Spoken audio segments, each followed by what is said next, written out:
हमारे देश में बदलते नामों का इतिहास रहा है और फिर से संविधान में संशोधन कर नाम भारत करने की मांग तेज हो रही है।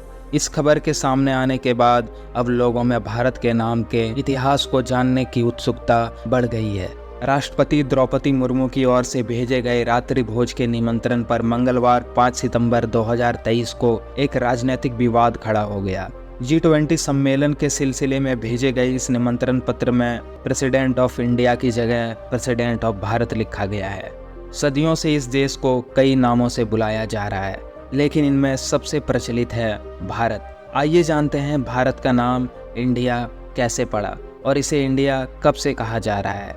आज के इस टॉपिक में हम आगे बढ़ें इससे पहले अगर मेरे चैनल को आपने सब्सक्राइब नहीं किया है तो मेरे चैनल को सब्सक्राइब कर लें। अंग्रेजों के आने से पहले भारत को जम्मू द्वीप, भारत खंड, आर्यवर्त, हिमवर्त, रजनावर्ष, हिंद और हिंदुस्तान भी कहा जाता है। लेकिन अंग्रेजों के आने के बाद भारत को इंडिया कहा जाने लगा। जब अंग्रेजों को पता चला कि भारत की प्राचीन सभ्यता सिंधु घाटी सभ्यता से निकली है। दरअसल सिंधु नदी को यूरोपियंस इंडस रिवर के नाम से जानते थे और जब उन्हें पता चला कि भारतीय प्राचीन सभ्यता सिंधु घाटी सभ्यता से निकली है तो उन्होंने भारत को इंडिया कहना शुरू कर दिया, क्योंकि इंडस से ही इंडिया बना था। सिंधु घाटी को इंडस वैली भी कहा जाता है, जिसे लैटिन भाषा में इंडिया कहा जाता है। इसलिए अंग्रेजों ने भारत को इंडिया कहना शुरू कर दिया। ब्रिटिश शासनकाल में भारत को इंडिया बड़े पैमाने पर कहा जाने लगा। धीरे धीरे उन्होंने आधिकारिक कागजों पर भी इंडिया ही लिखना शुरू कर दिया, जिसके बाद इंडिया नाम काफ़ी प्रसिद्ध हो गया और हमारे देश को दुनिया में लोग इंडिया के नाम से जानने लगे। असल में सिंधु नदी का नाम इंडस रिवर भारत आए विदेशियों ने रखा था। सिंधु सभ्यता की वजह से ही भारत का पुराना नाम सिंधु भी था, जिसे यूनानी लोग इंडोया भी कहते थे, लेकिन भाषा में यही शब्द बदलकर इंडिया हो गया। अंग्रेजों को हिंदुस्तान या भारत बोलने में परेशानी होती थी, इसलिए वो हमारे देश को इंडिया कहा करते थे। भारत भूमि को कई नामों से जाना जाता है, लेकिन भारत सबसे अधिक प्रचलित है। भारत को और भी नामों से जाना जाता है, जैसे जम्मू द्वीप, भारत खंड, हिमवर्ष, अजनावर्ष, भारतवर्ष, आर्यवर्त, हिंद, हिंदुस्तान और इंडिया। लेकिन इनमें भारत का नाम सबसे ज़्यादा प्रचलित है। यही वजह है कि भारत नाम कब और क्यों और कैसे पड़ा, इसको लेकर सबसे ज़्यादा धारणाएं और मतभेद हैं।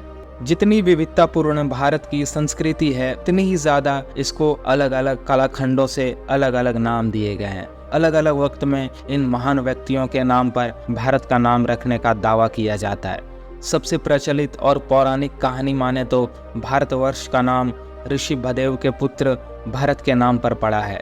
पुराणों के मुताबिक नाभिराज के पुत्र भगवान ऋषि भदेव के पुत्र भरत चक्रवर्ती के नाम पर इस देश का नाम भारतवर्ष पड़ा है। हिंदू ग्रंथ स्कंद पुराण अध्याय 37 के मुताबिक नाभिराज के पुत्र थे ऋषि भदेव और ऋषि भदेव के पुत्र थे भरत। इनके ही नाम पर इस देश का नाम भारतवर्ष पड़ा। लेकिन ज़्यादातर लोग भारत नाम के पीछे की वजह शकुंतला और पूर्ववंशी राजा दुष्यंत के पुत्र भरत को मानते हैं। महाभारत के आदि पर्व में इस बात का जिक्र भी है। महर्षि विश्वामित्र और अप्सरा मेनका की बेटी शकुंतला और राजा दुष्यंत के बीच गंधर्व विवाह हुआ था। इन दोनों के पुत्र का नाम भरत था। बताया जाता है कि भारत के जन्म के बाद ऋषि कर्ण ने आशीर्वाद दिया था कि भारत आगे चलकर चक्रवर्ती सम्राट बनेंगे और उनके नाम पर इस भूखंड का नाम भारत प्रसिद्ध होगा। इसी तरह मत्स्य पुराण में जिक्र है कि जो प्रजा की देखभाल करेगा और उसका भरण पोषण करेगा वो भारत कहलाएगा।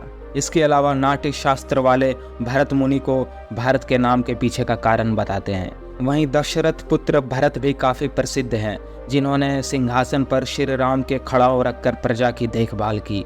वहीं मगध में राजेंद्र के दरबार में भी एक ऋषि थे जिनका नाम भरत था।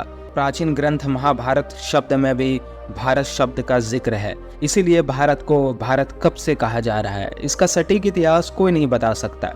माना जाता है कि हिंदू कुश के पार जो आ रहे थे उनका संद ईरान कहलाया और पूर्व में जो थे उनका संद आर्यवत कहलाया। ये दोनों समूह महान थे और बहुत ही प्रभावशाली थे। दरअसल भारत का नाम सुदूर पश्चिम तक तो खुद ईरानियों ने ही पहुंचाया था। कुर्द सीमा पर दोनों शिलालेख पर उत्कृत हिंदू शब्द इसकी गवाही देता है। फारसियों ने अरबी भी सीखी मगर अपने अंदाज में। हिंदू शब्द तो ईसा से 2000 साल पहले अकाडियन सभ्यता में था। सुमेर मिस्र प्राचीन कला से ही सबके रिश्ते भारत से थे। ये हड़प्पा दौर की बात है।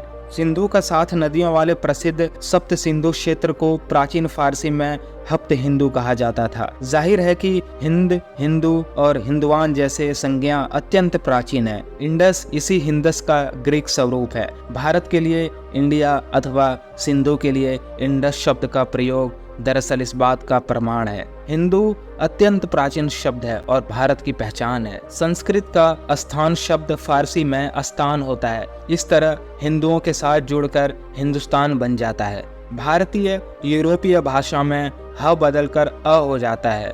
मेसोपोटामियन संस्कृति से भी हिंदुओं का संपर्क था। जहाँ तक जम्मू द्वीप की बात है तो ये सबसे पुराना है। जामुन फल को संस्कृत में जम्मू कहा जाता है। अनेक उदाहरण हैं कि केंद्रीय भूमि पर यानी आज के भारत में किसी काल में जामुन के पेड़ बहुत अधिक मात्रा में रहे होंगे। इसी वजह से इसे जम्मू द्वीप कहा गया है। तो ये है भारत का इतिहास। अगर आपको ये वीडियो पसंद आई तो इसे लाइक करें, शेयर करें और अभी तक अगर आपने मेरे चैनल को सब्सक्राइब नहीं किया है तो मेरे चैनल को सब्सक्राइब कर लें। मिलते हैं अगले वीडियो में, तब तक के लिए धन्यवाद।